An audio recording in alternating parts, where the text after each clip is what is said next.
I'm going to share with you one way that can really help to manage your emotional state. I do it subconsciously now. I don't even know I'm doing it. Hi, I'm Lizzie Butler. With 25 years in communication and sales, I teach practical communication skills to help you influence positively, perform at your best, and achieve the outcomes you need. I use diaphragmatic breathing as part of my sleep routine. I mean, it's not like I know I've got a sleep routine. Like I say, this is a subconscious thing now. Yet I use it to tell my brain to switch off because I want to get a good night's sleep. We all know sleep is the #1 performance enhancer. So it makes sense that I want to have a good night's sleep. And I use this strategy to enable my brain to say, you don't need to give me anything now. I just need to just switch off, just so that I can just go to sleep and get a good 7-8 hours.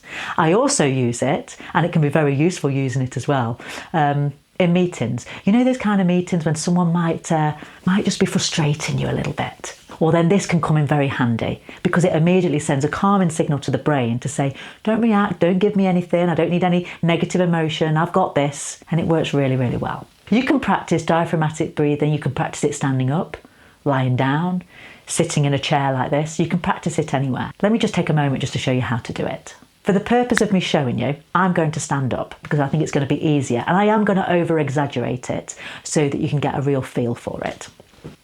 So I'm just going to pull my sweater up a little bit just so that you can see my lower stomach, because what you want to do is you want to start breathing just 2 fingers below your tummy button. That's where the breath is going to come from. So first of all, if you just practice just breathing in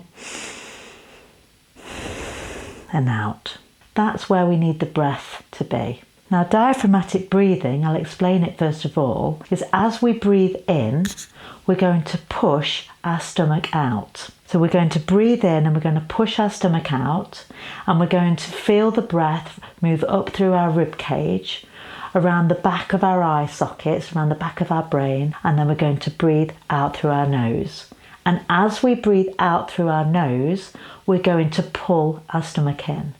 So our stomach will be going like this, out, in. I hope you can all see that okay. I might clearly need to go to the gym more and tighten up these stomach muscles. There we go, out, in. So now let's practice it with the breath as well. You can practice this by closing your eyes. It depends obviously in which situation that you're in. If you close your eyes in a meeting, you might look a little bit odd. So I suggest that you leave them open. Okay, but if you're using it to go to sleep, then absolutely have your eyes closed. So as we breathe in, we're going to push our stomach out. And we're going to feel the breath move up through our rib cage, around the back of our brains, around the back of our eye sockets, and as we breathe out through our nose, we're going to pull our stomach in. So we'll do that again.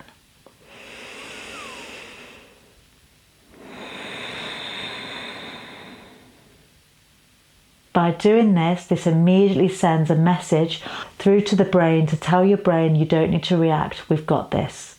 I use diaphragmatic breathing to help me reset for presentations. I used to have a real fear of presentations and I used to go to pieces. I knew my content, I knew how I wanted to deliver it. I just wasn't able to do it. Diaphragmatic breathing was a game changer for me. It enabled me to calm my central nervous system, to send the messages to my brain to say, Lizzie, you've got this. And along with other strategies, that's what enables me to do what I do now. So that in a nutshell is diaphragmatic breathing. If this gave you something to think about, like it, share it and follow for more.